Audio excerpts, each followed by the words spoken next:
Jesus Cristo é o Senhor no céu, na terra e debaixo da terra. Ele é santo. Aconteció después que él iba a la ciudad que se llamaba Naín, e iban con él muchos de sus discípulos y una gran multitud. Cuando llegó cerca de la puerta de la ciudad, he aquí que llevaban a enterrar a un difunto, hijo único de su madre, la cual era viuda. Había con ella mucha gente de la ciudad. Y cuando el Señor la vio, se compadeció de ella y le dijo: no llores. Acercándose, tocó el féretro, y los que lo llevaban se detuvieron. Y dijo: joven, a ti te digo, levántate. Entonces se incorporó el que había muerto y comenzó a hablar, y lo dio a su madre. Y todos tuvieron miedo y glorificaban a Dios diciendo: un gran profeta se ha levantado entre nosotros, y Dios ha visitado a su pueblo. Y se extendió la fama de él por toda Judea y por toda la región de alrededor.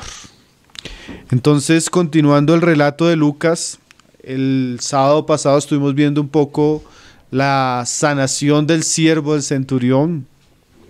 Y hoy vamos a continuar pues con el verso 11, donde se nos habla de la resurrección del hijo de la viuda de Naín.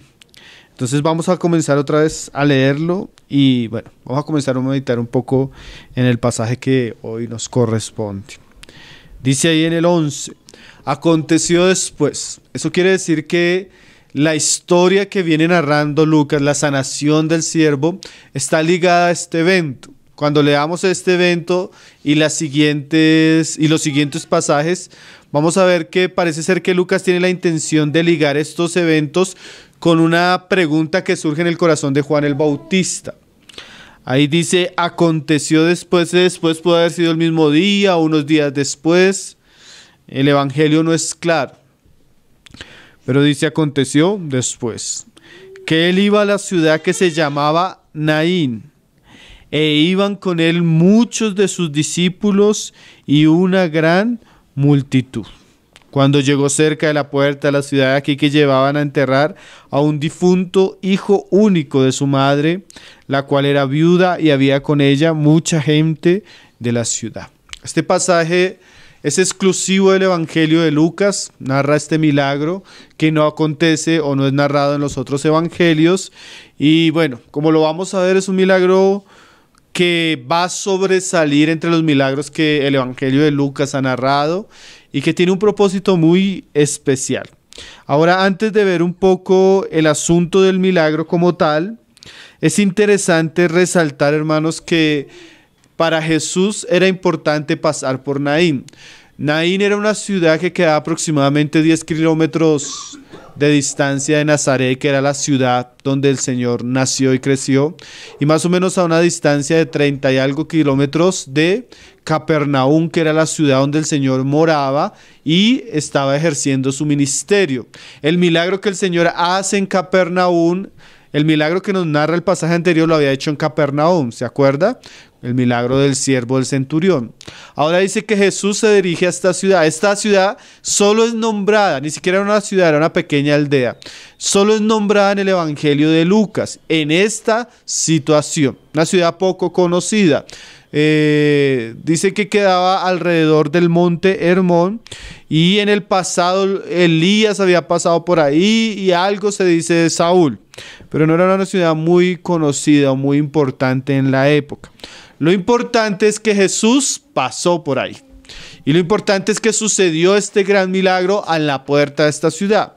Pero eso ya nos despierta un poco la conciencia para entender el milagro y la importancia del milagro.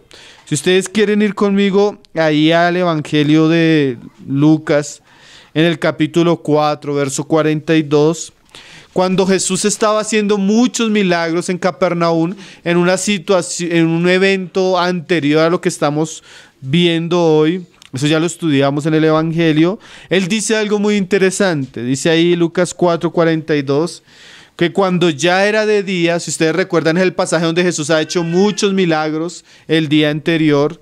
Dice, salió y se fue a un lugar desierto y la gente le buscaba, y llegando a donde estaba le detenían para que no se fuera de ellos.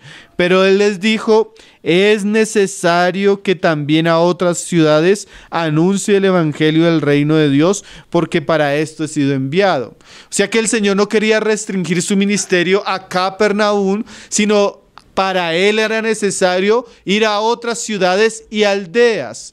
Hoy vamos a ver el caso de Naín. Pero lo interesante es que en Naín no hay predicación del evangelio. Pero como dice Hernández Díaz López, Jesús no solo predicaba a los oídos, sino Jesús también predicaba a los ojos. O sea, Jesús predicaba, como lo estuvimos estudiando, con palabras, pero también Jesús predicaba con milagros. Y ese suceso de Naín no es un suceso que es una casualidad, sino el mismo Jesús, ustedes quieren leerlo ahí en el Evangelio de Juan 9, verso 4, nos dice que cada una de las cosas que él hizo, cada uno de los milagros que él llevó a cabo, los hizo con un propósito y los hizo en obediencia a su Padre. ¿Cuántas mujeres en esa época no estarían llorando un hijo muerto? ¿Cuántas viudas? ¿Cuántos funerales? ¿Sí? ¿Cuántos enfermos? Y uno podría pensar que Jesús no sanó a todos los hombres que estaban enfermos en su época. Jesús no libertó a todos los endemoniados, pero a los que libertó, a los que sanó y a los que la Biblia específicamente nos deja como un relato inspirado por el Espíritu Santo, es porque Dios tiene un propósito, no solo con el evento histórico, sino con un propósito didáctico para nosotros que le estamos conociendo a través de su palabra. Miren lo que dice Jesús ahí en Juan capítulo 9, verso 4, dice, me es necesario hacer las obras del que me envió. Entre tanto que el día dura, la noche viene cuando nadie puede trabajar. Jesús está diciendo, me es necesario hacer las obras que el Padre determinó mientras es de día. Viene un momento donde no se va a poder trabajar. Haciendo una referencia aún al mismo periodo donde él iba a entrar en una época de oscuridad. Podríamos pensar que sería cuando él sería prendido, cuando él sería arrestado, cuando él sería crucificado. Pero mientras era de día, o sea, mientras él tenía luz verde y claramente la dirección de su Padre, él se ocupaba de las obras que el Padre le encomendó hacer. Por ejemplo, así como en Naín, tenemos la historia cuando Jesús va a verse con la samaritana. Y el mismo Señor enseñaba que le era necesario pasar por Samaria. Entonces hay eventos, hay circunstancias, hay milagros que hacen parte de la providencia de Dios, como lo vamos a ver en el caso de la viuda de Naín.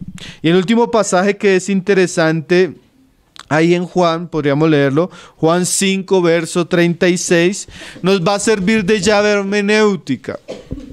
¿Cómo así de llave hermenéutica? Este pasaje nos va a servir para interpretar el milagro, o no interpretarlo, para ver el propósito del milagro.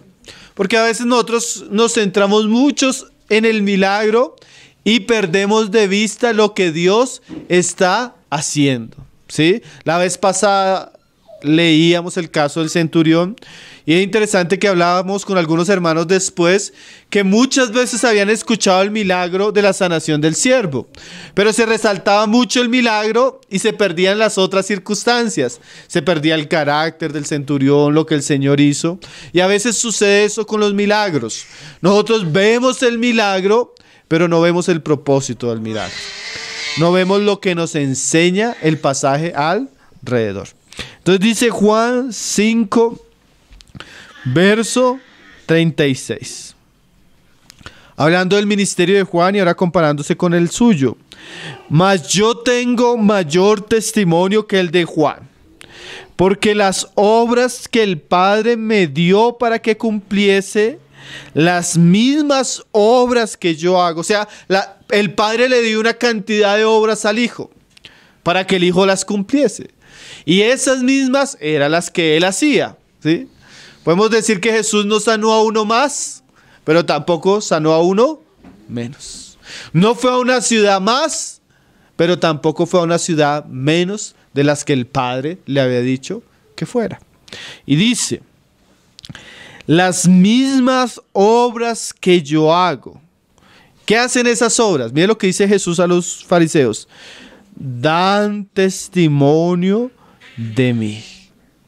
O sea, ellos no querían creer en Jesús, pero el apelo que hacía Jesús a estos hombres era que, aunque ellos no quisieran creer las palabras de Él, las obras que Él hacía hablaban más profundamente que lo que Él pudiera dar testimonio de sí mismo.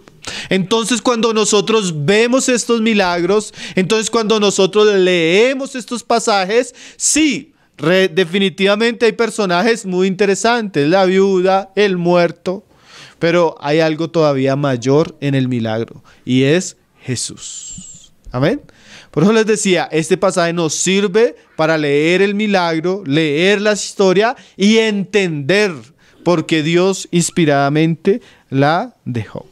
Dan testimonio de mí. ¿Y cuál es el testimonio? Que el Padre lo había enviado.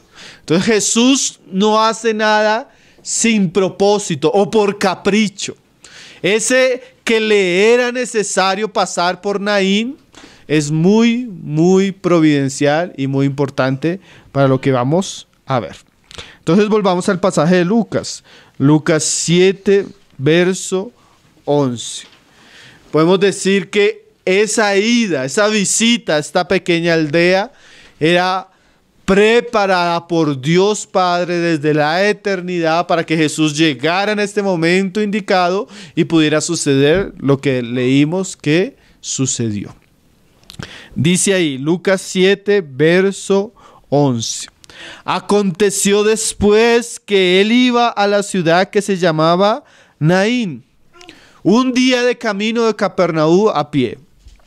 E iban con él muchos de sus discípulos y una gran multitud. El pasaje ya nos muestra que para esta época del ministerio de Jesús, como lo hemos venido viendo, ya el ministerio de Jesús era muy conocido y él era muy popular. Además de sus 12 discípulos, él caminaba con una gran multitud de personas que ya le acompañaba constantemente, sus discípulos. Y además otra multitud más. Dice ahí, y una gran multitud.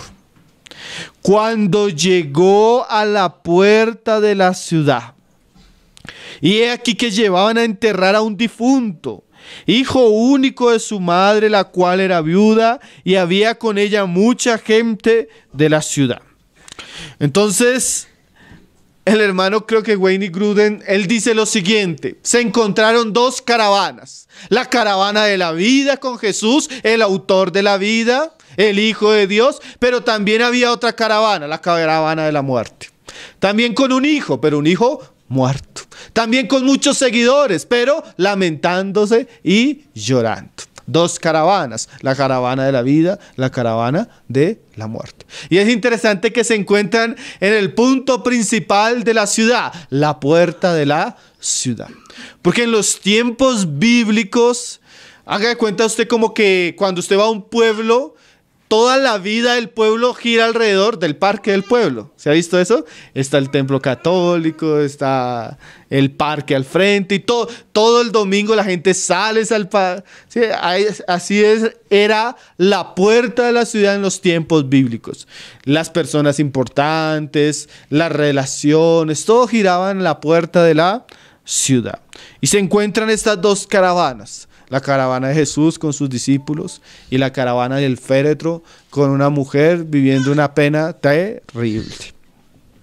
Dice ahí: cuando llegó cerca de la puerta de la ciudad, he aquí que llevaban a enterrar a un difunto, hijo único de su madre, la cual era viuda, y había con ella mucha gente de la ciudad. Entonces, Lucas enfatiza en resaltar pues la tragedia que se está viviendo y las características de la tragedia. Nos comienza a decir que había un muerto, que ese muerto era hijo único y que la madre de este hombre era viuda. La mayoría de comentaristas resaltan que esta es una pena con tres características, una situación lamentable. Primero, el pasaje más adelante en el verso 14 nos dice que, en el verso 14 el mismo Señor nos dice que este hombre era un joven. Cuando el Señor le dice y dijo: joven, a ti te digo, levántate. Entonces, lo primero que nos muestra terrible no era solo que era un hombre que había muerto, sino que era un hombre joven. Y si la muerte es algo terrible, es mucho más terrible cuando la enfrenta un joven. ¿Por qué? Porque en los tiempos bíblicos y a través de las Escrituras, la muerte de una persona joven era relacionada al juicio de Dios. Por ejemplo, lea algunos pasajes conmigo para ver esto. Salmo 55, verso 23. Y los que son ágiles con la Biblia pueden ir abriendo Eclesiastés, verso 17. Dice el Salmo: mas tú, oh Dios, harás descender a aquellos al pozo de la perdición.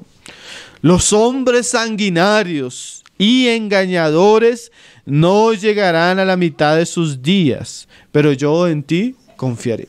Entonces el salmista nos dice que Dios determina un juicio sobre los hombres malvados y especialmente los engañadores y los sanguinarios no van a llegar a la mitad de sus días. Y Eclesiastés 7, verso 17 nos dice algo muy interesante. Ya no nos dice como la sentencia, sino nos lo dice en tono de advertencia, para que los hombres no vivan neciamente.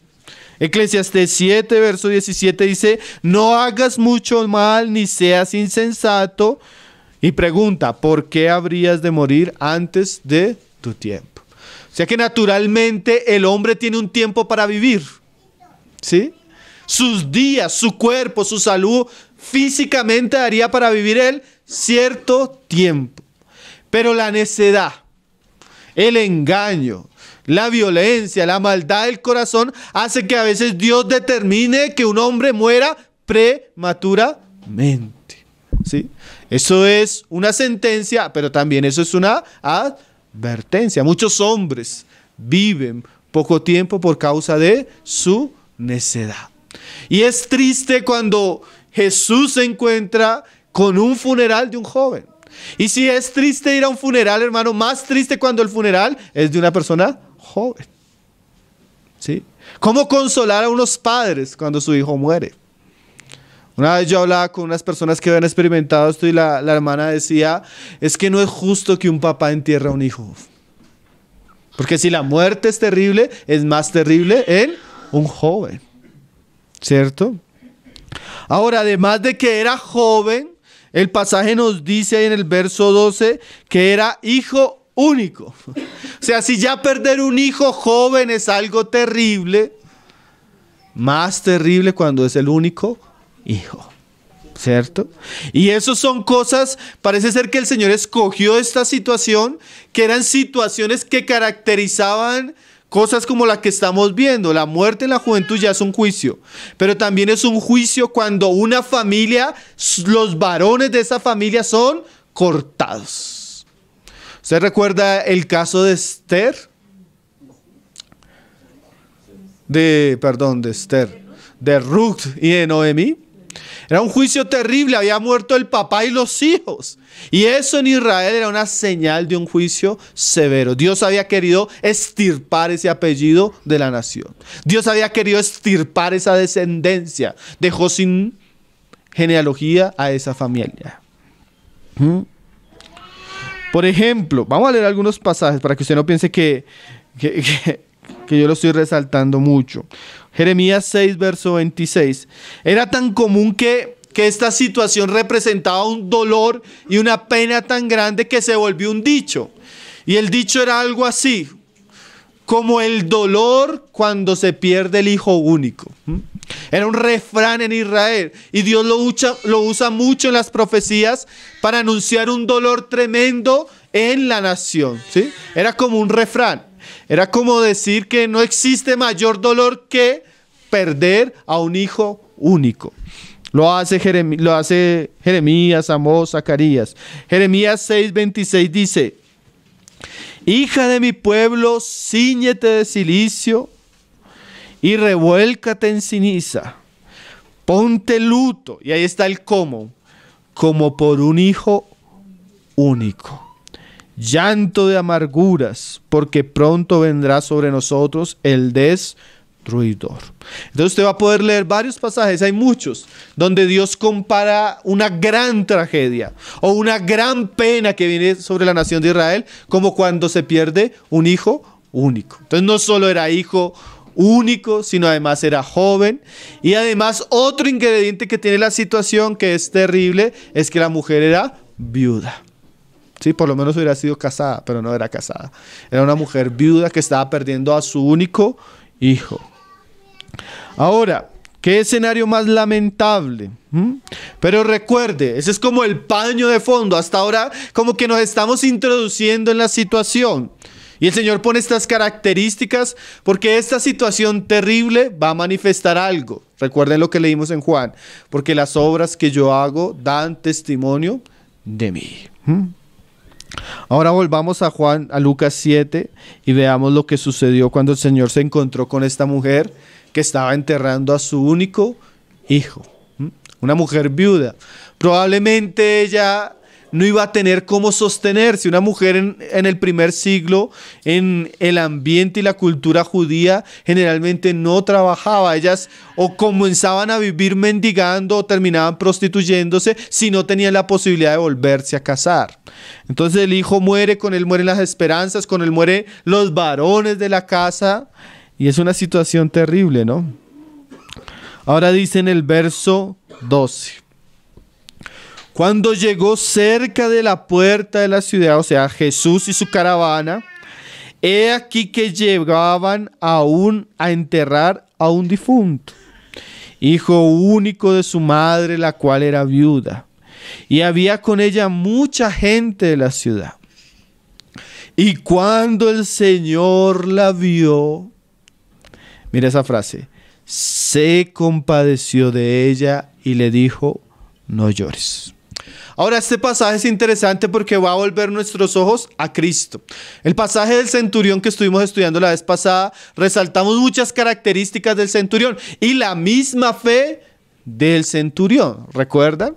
Ahora, este pasaje, el foco no es la viuda, porque la viuda va desesperanzada, la viuda va en lamento, la viuda va en tristeza, y así van todas las personas que van con ella. Aquí no vamos a ver que ella tiene fe, aquí no vamos a ver que ella tiene esperanza. Aquí lo que vamos a ver es un Señor Jesús que manifiesta una gran compasión y un gran poder. Entonces el pasaje de hoy bien recalca lo que decíamos ahorita en Lucas. Las obras dan testimonio de mí. Lo primero que nos dice Lucas en relación a la situación fue que Jesús la vio y se compadeció de ella. ¿Sí? Jesús se identifica con el dolor de la mujer y tiene misericordia de ella. Y la compasión de Jesús mueve a Jesús. Lo que él sintió, esa palabra compasión en el texto griego como en el hebreo, siempre a veces es relacionado con entrañas, ¿sí? Cuando la Biblia habla del corazón, generalmente lo que se está usando es un lenguaje de entrañas. ¿Por qué? Porque era una manera de representar los sentimientos interiores del ser del hombre. Y dice que Jesús la vio y su ser por dentro se conmovió. Él tuvo misericordia, él tuvo compasión, él no fue desapercibido ante la necesidad de esta mujer, sino que Él se movió hacia ella. Y es interesante, hermanos, que la Biblia resalta mucho este atributo en Cristo. Gran parte de los milagros o de las cosas que Él hacía, claro, estaban agendadas, eran parte del propósito de Dios, pero era por causa del amor, la compasión y la misericordia de Dios que Él llevaba a cabo estos milagros. Si usted va conmigo rápido al Evangelio de Mateo, así para leerlo por encima, por ejemplo, Mateo capítulo 9, verso 36, dice que los evangelistas veían que Jesús, al ver las situaciones, Él era movido a misericordia en las situaciones. Por ejemplo, 9:36 dice, y al ver las multitudes, tuvo compasión de ellas, porque estaban desamparadas y dispersas como ovejas que no tienen pastor.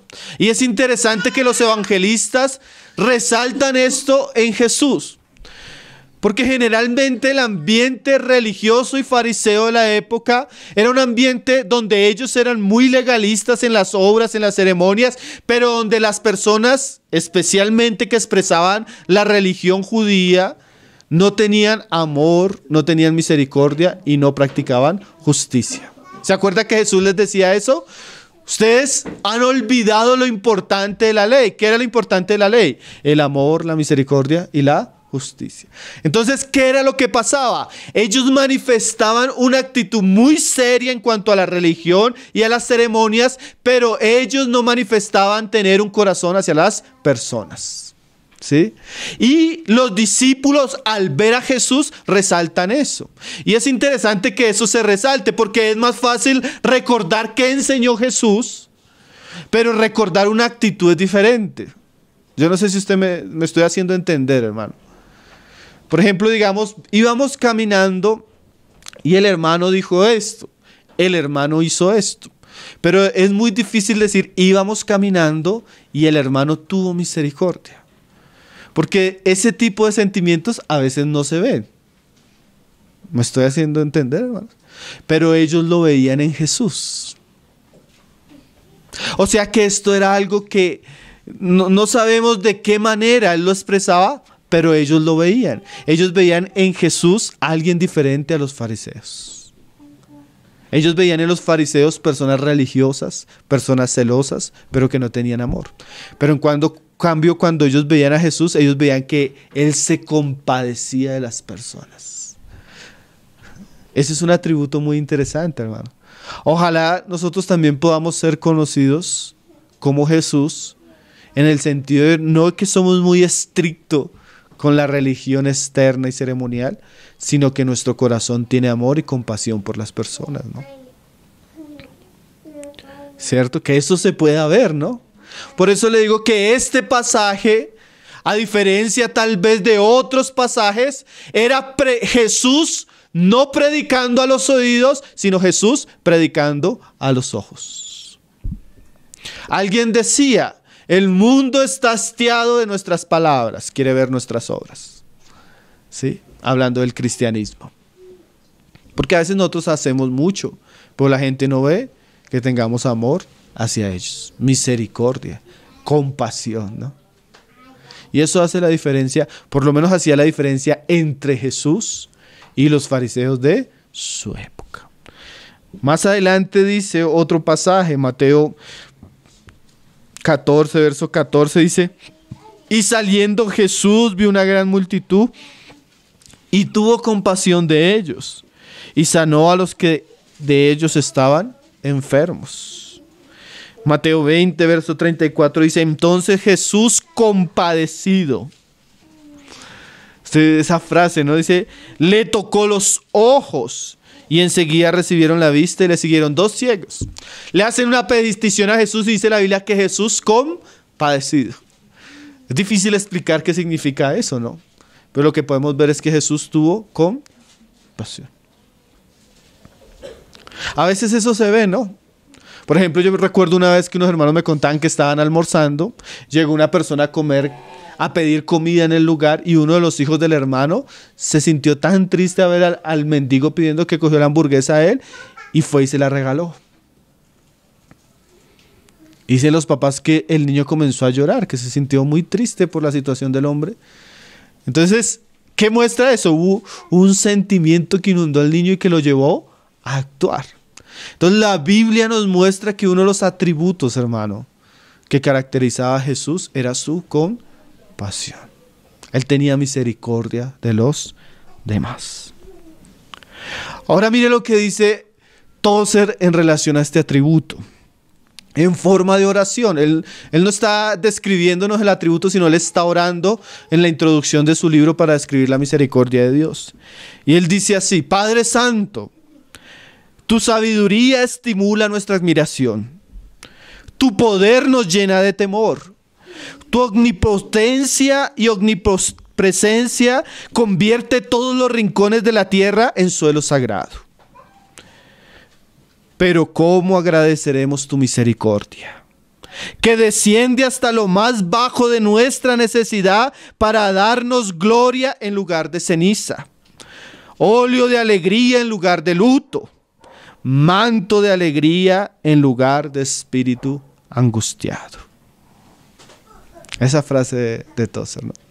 Hay cosas que causan admiración, hermano, pero podríamos estar profundamente condenados admirándonos del poder y la grandeza de Dios si Él no hubiera manifestado misericordia, si Él no se hubiera compadecido de nosotros. Entonces, este milagro ya nos muestra algo del carácter de Dios. Ojalá usted no se duerma para que pueda escuchar esto, mi hermano.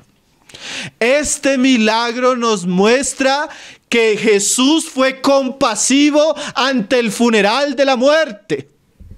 Jesús interviene ante la caravana de la tristeza y el lamento humano. Jesús, movido a misericordia, va a resucitar a un muerto, hermano. Pero esto es un pequeño reflejo del carácter de Jesús. Jesús dejó la gloria. Jesús dejó la eternidad. Jesús se hizo hombre para visitar a los hombres que vivían y iban rumbo a la caravana de la muerte. Todos nosotros sentenciados por el pecado a la más cruel y hostil muerte por toda la eternidad. Si no fuera por la misericordia y la compasión del Hijo de Dios, ¿dónde estarían los hombres que estaban sentenciados a morir? Gracias, Jesús. Porque vino la caravana de la vida, el evangelio de la vida y el autor de la vida visitando a aquellos que íbamos como lamento al cementerio de los muertos. Usted era uno que iba al cementerio de los muertos. Mas la compasión de Jesús vino a su camino. La compasión de Jesús le visitó. Sin que usted le buscara, usted estaba muerto así como yo estaba muerto. Mas el corazón amplio de Jesús y su gran misericordia no dejó que el muerto llegara al cementerio. Eso es precioso, ¿no, hermano? Y esta obra y este milagro comienza a mostrarnos un poco, de una manera pequeña, lo que es el corazón de nuestro Señor. La compasión, lo que lo movió a dejar el cielo, su gloria, vivir como un hombre y tomar el lugar de aquel que iba a morir. Porque ciertamente, hermano, el joven resucitó, pero el que estaba vivo asumió su lugar para morir, para podernos salvar. ¿Sí? Como decía alguien, iban dos hijos. Uno muerto que habría de vivir y uno vivo que habría de morir. Qué interesante, ¿no, hermanos? Dice, cuando el Señor la vio, se compadeció y le dijo, no llores. La compasión y la misericordia del Señor. Como decía Tozer, cuando estemos en la gloria y tengamos un arpa de 1000 cuerdas, hay una que tendrá que ser bien afinada para que entone la dulce melodía de las misericordias de Dios. Porque nunca hubiéramos llegado allá sin esa realidad. Dice que se compadeció de ella y le dijo, no llores. Usted puede imaginar, los judíos no podían oficiar un funeral si no se contrataban músicos para que fueran haciendo lamentaciones alrededor del féretro. Era una situación triste, hermano. Era una situación rodeada de tristeza, de lágrimas, de llantos, de gritos. ¿Usted acompañó alguna vez a una familia a enterrar a un ser querido? Usted ha visto el estado de las mujeres. Eso es terrible, hermano. Las mujeres comienzan a llorar, a desmayarse, a gritar lamentando la situación. Yo he vivido eso. Pero lo primero que dice Jesús es: no llores. Él comienza a traer serenidad, ¿no? Y nosotros vivíamos en un mundo de lamento, donde tan bueno es escuchar la voz del Señor que dice: no llores, ¿sí? Un mundo de tristezas, un mundo de locura, de muerte. Pero ahora Jesús dice: no llores, ¿sí? De alguna manera Él quiere comenzar a traer tranquilidad, porque las palabras que va a decir, las personas necesitan escucharlas, ¿sí? Y Él aquieta primero el corazón de la mujer, que seguramente en el funeral, en la carroza de muerte, era la que iba de primeras. No llores más. Y dice: y acercándose tocó el féretro. Seguramente no es lo que nosotros tenemos hoy como un ataúd, ¿no? En la época parece ser que no era ni de madera, parece que el muerto iba descubierto. Y los que lo llevaban se detuvieron. Imagínense esa situación, ¿no? Ahora también hay algunos autores que dicen: imagínense la autoridad que Jesús emanaba, ¿no? Porque imagínense si usted vaya con un muerto llorando y se aparezca un fulano y digo: paren ahí, no lloren más. Más de uno de los familiares iría tras de él. ¿Cómo va a venir aquí a...? Pero había una atmósfera de autoridad en Jesús, ¿sí? Y dice: y los que lo llevaban se detuvieron.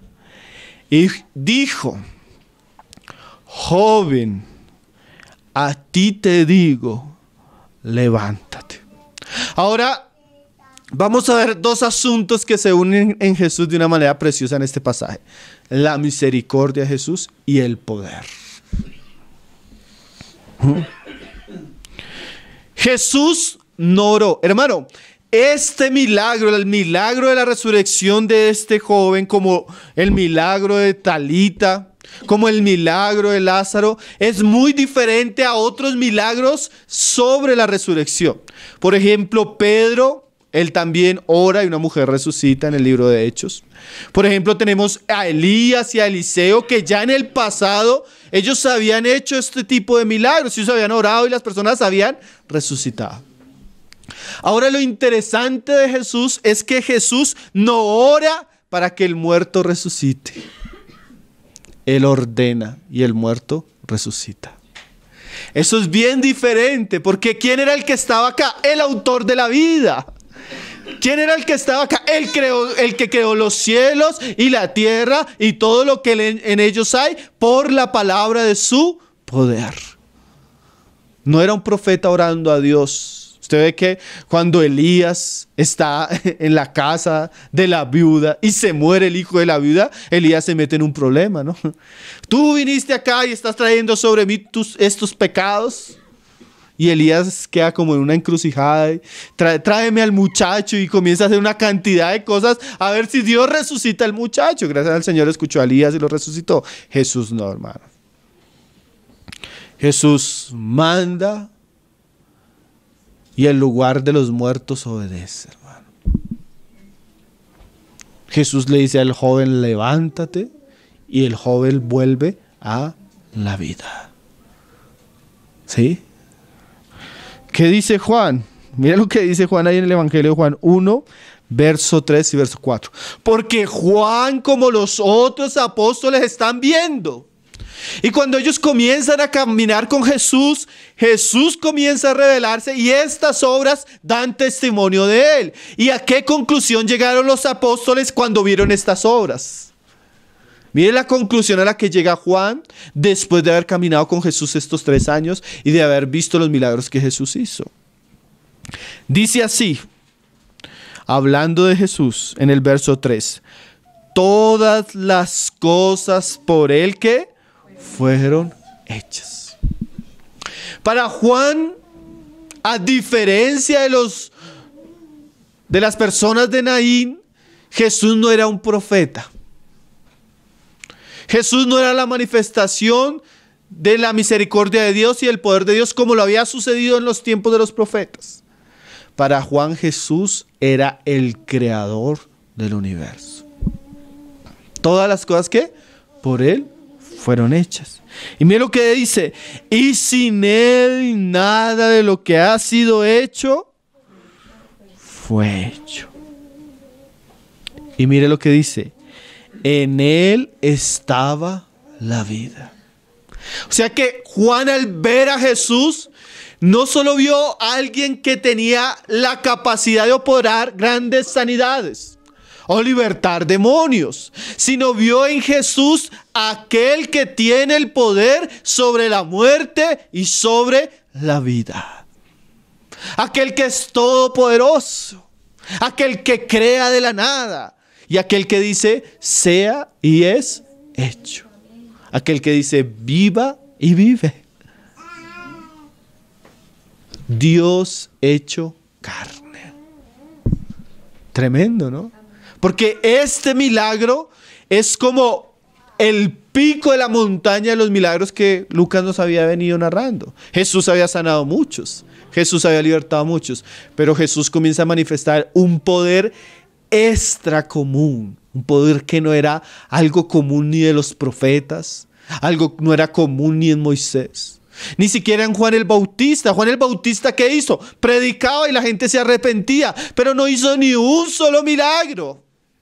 Pero Jesús hizo una gran cantidad de señales y milagros para que las personas entendieran quién era Él, el Hijo del Dios viviente, el Cristo. ¿Sí? Recuerden lo que estamos diciendo. Las obras dan testimonio de Él. Vamos a ir a Juan 5, verso 28.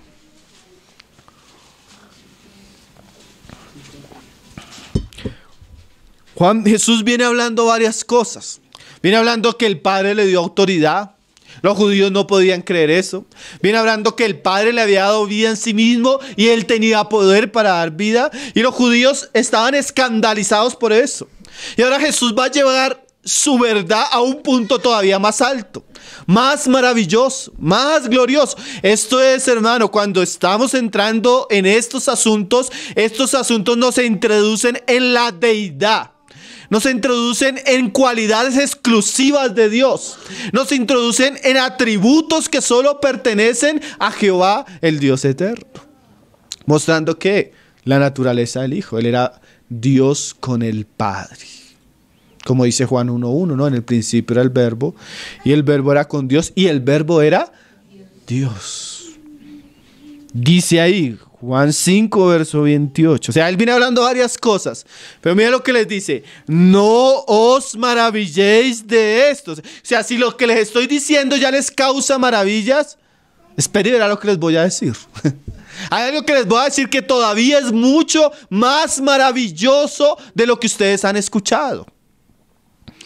Dice, porque vendrá hora. O sea, va a llegar un momento que ustedes van a ver esto. Vendrá hora cuando todos los que están en el sepulcro oirán su voz. Miren lo que está diciendo, hermanos. Ustedes se están maravillando porque digo que yo tengo autoridad y que yo voy a juzgar. Va a venir una hora donde todos los que están en el sepulcro, todos los de la caravana de la muerte, todos los hijos de Adán, todos los que cayeron bajo la maldición del pecado y al polvo volverán. ¿Qué va a pasar con esos que están ahora en el sepulcro? ¿Qué va a pasar con aquellos que hoy están siendo enterrados en el sepulcro? ¿Qué va a pasar con los que próximamente van a ir al sepulcro? En algún momento oirán la voz. ¿Cuál voz? ¿Se acuerda lo que le dijo el Señor al joven? ¿Qué le dijo el Señor al joven? ¡Levántate! Ay, hermano, ese milagro es una pequeña muestra, es un pequeño destello de un gran día. Hermano, ustedes saben esto es de las doctrinas principales del cristianismo. Va a haber un gran día. ¿Cuál es ese día? El gran día donde el Hijo de Dios va a hablar, como habló en aquella ocasión. Y todos los muertos, ¿qué va a pasar con los muertos? Dice ahí, oirán su voz. Y los que hicieron saldrán a resurrección, saldrán a resurrección de vida. Mas los que hicieron lo malo a resurrección de condenación. O sea que ese milagro histórico en Naín, a las puertas de la ciudad de Naín, es un pequeño destello de un gran día, donde Jesús, el Hijo de Dios, con poder y autoridad, mandará a todos los muertos a estar en pie. La resurrección de los muertos. Y dice que entre esos muertos va a haber unos justos que van a salir para reinar en vida. Pero también van a salir otros, ¿para qué? Para condenación. Como dijo Pablo, he aquí os digo un misterio, dice Pablo en 1 Corintios 15. No todos dormirán. O sea, podemos decir que nosotros sabemos que no todos los hombres van a morir. Van a haber personas vivas, creyentes e incrédulos que van a estar en el retorno de nuestro Señor Jesucristo. Pero los que durmieron en Cristo, ese lenguaje tan interesante de Pablo, resucitarán al oír la voz, al sonar la trompeta, ¿sí? Los que murieron en Cristo resucitarán y vendrán con Él. ¿Para qué? Para ser recibido por los que le esperamos en un abrir y cerrar de ojos. Ese es el rapto o el arrebatamiento de la iglesia. Ahora, no es el único evento, ese es el evento para recompensar en vida. Después dice Apocalipsis 19 que los otros muertos, ¿cuáles son los otros muertos? Los que murieron sin Cristo. ¿Qué va a pasar con los que murieron sin Cristo? También van a resucitar, hermano. Pero no van a resucitar para ser recompensados, sino van a ser resucitados para ser condenados eternamente. Pero ¿qué nos muestra esto? Que Jesús tiene el poder para resucitar a los muertos. Esa es una de las doctrinas principales de la fe cristiana, hermano. Si no hay resurrección, dice Pablo, vana nuestra fe. Ahora, el poder que Él manifestó ese día resucitando a este joven es simplemente un destello del poder que Él va a manifestar cuando todos, hermano, todos los muertos resucitarán y compadecerán ante el juicio de Dios. ¿A usted no le parece eso maravilloso, hermanos? Si nos parece maravilloso la resurrección de este joven, ¿no le parece maravilloso la resurrección de los muertos? Dice Pablo que el que tiene esta esperanza, dice Pablo, dice así: no pretendo haberlo alcanzado todo, sino que me esfuerzo para obtener una mejor resurrección. ¿Qué quiere decir eso? Dice 1 Corintios 15, no todos resucitaremos de la misma manera. Y él usa una figura simbólica.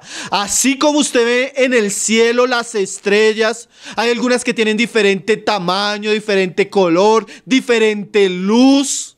Así será en la resurrección. O sea que algunos van a resucitar con más peso de gloria y otros con menos peso de gloria. Unos van a alumbrar como el sol y otros van a ser opacos como la luna. ¿Usted ve ese misterio, no? La resurrección de los muertos. Ahora, volvamos al pasaje. Dice ahí en Lucas 7, verso 15. Entonces se incorporó el que había muerto. Hermano, este pasaje y este milagro es una gran señal del poder de Jesucristo. ¿Sí? Por un lado, Él tiene compasión de la caravana de los muertos. Por otro lado, Él resucita con su poder al muerto que iba a ser enterrado, al difunto. Y dice, y el que había muerto, interesante, ¿no? Comenzó a hablar. ¿Eso es qué? Evidencia de que resucitó, porque los muertos no hablan, hermano. ¿Sí? Como alguien decía por ahí, Los muertos no hablan. Cuando usted le invoca a los muertos y los muertos le responden, usted está hablando es con demonios. Porque los muertos no hablan, hermano. Los que consultan a los muertos, consultan son demonios. Cuando se le aparece su abuelita, se le está apareciendo es un demonio. Porque los muertos no hablan. ¿Sí? ¿Por qué habló? Porque estaba vivo.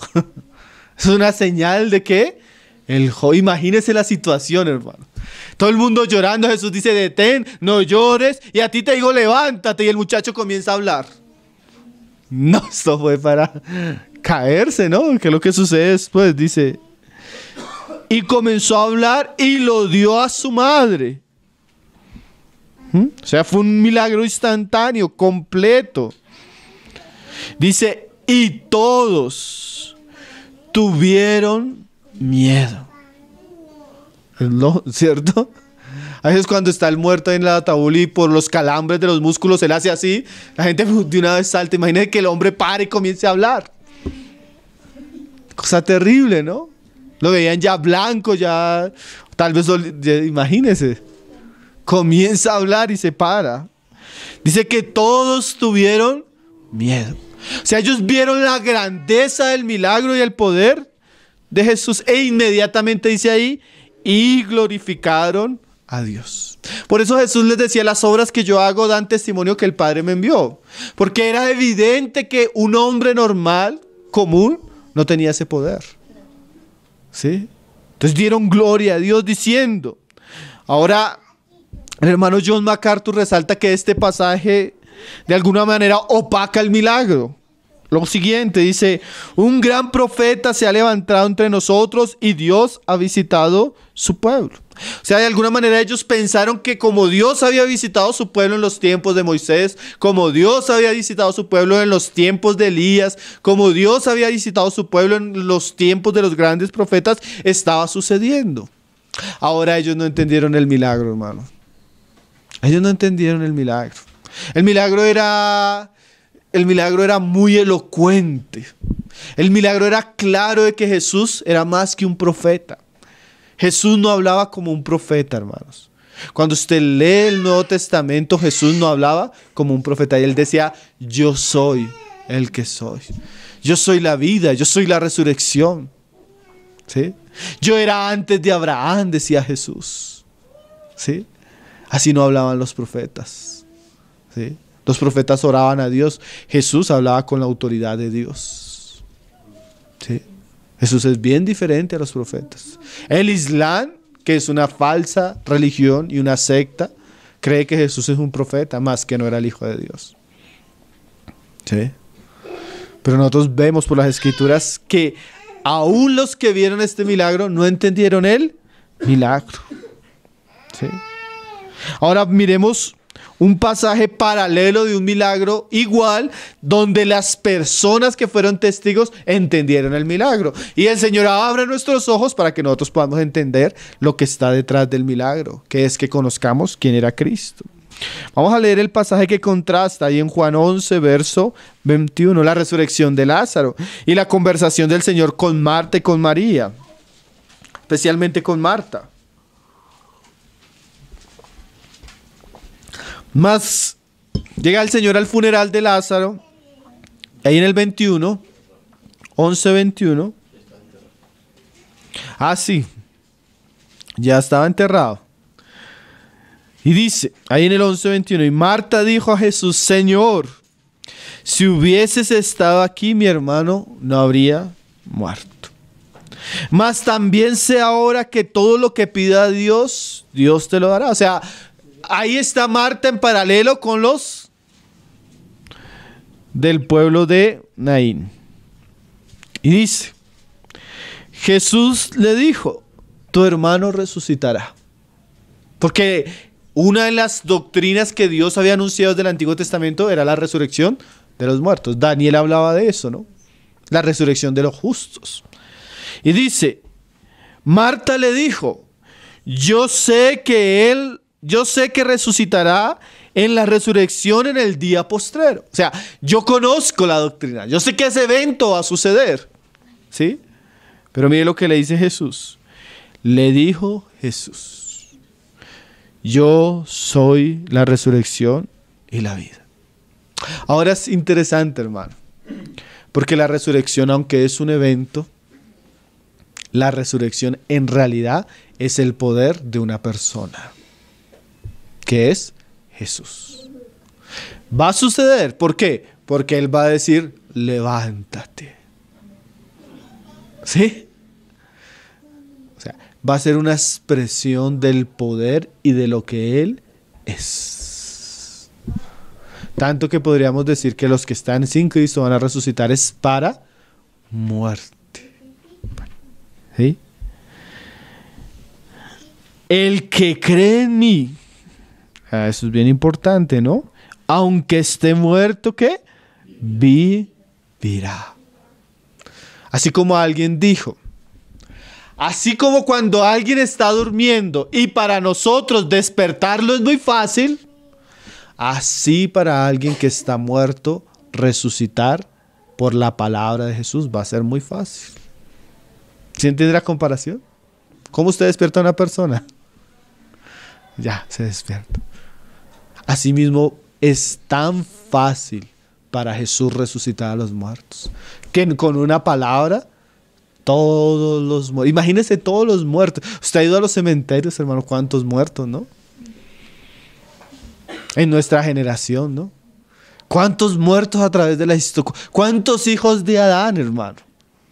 Pero Jesús en un día, con una sola palabra, a todos les resucitará.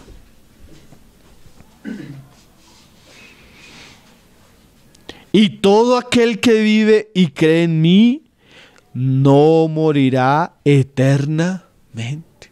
Y esto ahora nos introduce en una de las bendiciones del Evangelio. Si usted está en Cristo, y usted ha creído en Cristo, y usted ha sido nacido por el Espíritu Santo, usted tiene seguridad de eterna salvación. La salvación no se pierde. La salvación no es que usted la tiene hoy, no sabe si mañana. No, Jesús dice, si usted cree en mí, no morirá eternamente. El Señor está sellando la promesa de la vida eterna para los que creen. ¿Sí? Ahora, si lo dice Jesús, que Él es el que tiene el poder de la vida, deberíamos creerlo, porque mire lo que Él dice. ¿Crees esto? Esa es una buena pregunta, porque a veces nosotros no creemos esto. Eso es una buena pregunta, porque a veces nosotros ignoramos esto. Eso es una buena pregunta, porque a veces nosotros pensamos que Jesús es simplemente un profeta. Pero hermano, Jesús habla como Dios. Da promesas de vida eterna como aquel que tiene en sus manos la vida. Habla. Imagínese, usted nunca va a escuchar hablar a los profetas decir, yo los voy a resucitar. Si usted encuentra un profeta hablando así, lo va a encontrar, pero fuera de la Biblia, y es un falso profeta. Porque ningún profeta, los profetas hablaban como, así ha dicho el Señor. Pero Jesús dice, así os digo yo.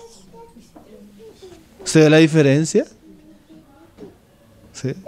Los profetas decían, buscad a Él porque está en Él la vida. Jesús decía, yo soy la vida. ¿Usted ve la diferencia? ¿Cómo habla Jesús a cómo hablaban los profetas? Entonces Él le pregunta a la mujer, ¿crees esto? A la otra mujer no le preguntó si creía o no creía. El asunto era diferente. Porque la otra mujer estaba en una angustia, ya no. Pero esta mujer era un discípulo de Jesús. Una seguidora, alguien que había tenido a Jesús muchas veces en su casa, alguien que había comido con Jesús, alguien que había servido a Jesús. Y mira lo que responde Marta. Le dijo, sí, Señor, yo he creído que tú eres el Cristo, el Hijo de Dios, que has venido al mundo. O sea, yo creo que tú eres el Mesías prometido de Israel y eres aquel que el Padre engendró en la eternidad, que ha estado con Él en la eternidad y que ha sido introducido al mundo para salvar al mundo. Tremenda la fe de Marta, ¿no? Ya no es la fe de aquellos hombres de la ciudad de Naín, sino es la fe de un verdadero discípulo. Ahora, resumiendo el milagro, William Hendricks, él dice lo siguiente: qué maravilloso poder, profunda compasión, infinita sabiduría, autoridad sin límites, maravilloso poder. Qué gran Salvador. Él en el día de la resurrección también hará sonar su voz. Terminemos con un pasaje, hermanos, ahí en 1 Corintios capítulo 15, verso 54. Un pasaje muy interesante, hermanos.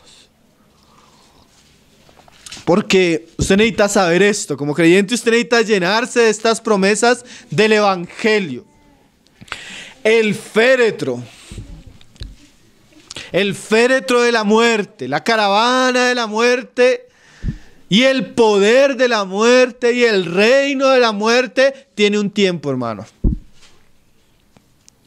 ¿Qué quiere decir eso? Así como Jesús llegó a esta situación y cambió la situación, la muerte, el pecado y la maldad tiene un tiempo, hermanos. Y el poder de Jesús sobre la muerte y sobre el pecado va a manifestarse en un momento plenamente. Tanto que Pablo dice que va a sonar una canción ese día. Va a sonar un himno glorioso ese día. Y es lo que dice Pablo, que va a sonar el día de la resurrección de los muertos. Dice ahí: y cuando esto corruptible, hermano, mire esto corruptible. Mira este cuerpo de pecado. Mira este cuerpo débil. Mira este cuerpo que se enferma. Mire la maldad que nos rodea. Esta corrupción tiene sus días contados. Porque un día el Hijo de Dios va a hacer sonar su voz. Y esto corruptible se acabará. El pecado desaparecerá. La maldad será juzgada plena y eternamente. Y lo incorruptible, hermano, ¿qué va a suceder? Lo corruptible se haya vestido de incorrupción.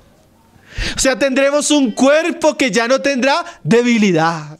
Tendremos un cuerpo que no tendrá pecado. Viviremos en un mundo de justicia y de paz. Ay, qué día glorioso, hermano, ¿no? Qué día deseado para los creyentes. Y dice: y esto mortal se haya vestido de inmortalidad. Esto que perece, hermano, esto que envejece, esto que se cansa, esto que está dirigido a la muerte, llegará un día que Dios lo vestirá de inmortalidad. Esto que se debilita, llegará un día que Dios lo vestirá de poder. Esto que es vergonzoso en sí mismo, llegará un día que se vestirá de gloria. ¿Cómo? Por el poder de su palabra. En un solo momento, hermanos. Una palabra de Jesús va a decirle a nuestro cuerpo: levántate. Y este cuerpo será transformado en gloria. ¿Se imagina ese día, hermanos? Esto traspasa la capacidad de nuestro disco duro. ¿Sí? Pero así sucederá. Entonces se cumplirá la palabra del Señor que está escrita. O sea, ese día ya está escrito. Ese día ya está determinado. Ese día Dios ya lo estableció con su palabra. Y lo que Él dijo es sí y amén. ¿Y qué es lo que está escrito? Sorbida es la muerte en victoria. ¿Se puede imaginar eso? Todo lo que va a ser la muerte, su reino y su poder, en ese día será vencido, porque Jesús, con la palabra de su poder, hará todas las cosas nuevas. Imagínese ese día, hermanos.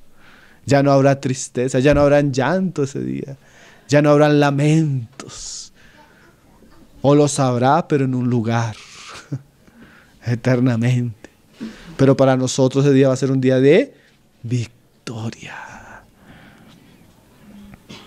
Y se escuchará una voz ¿dónde está?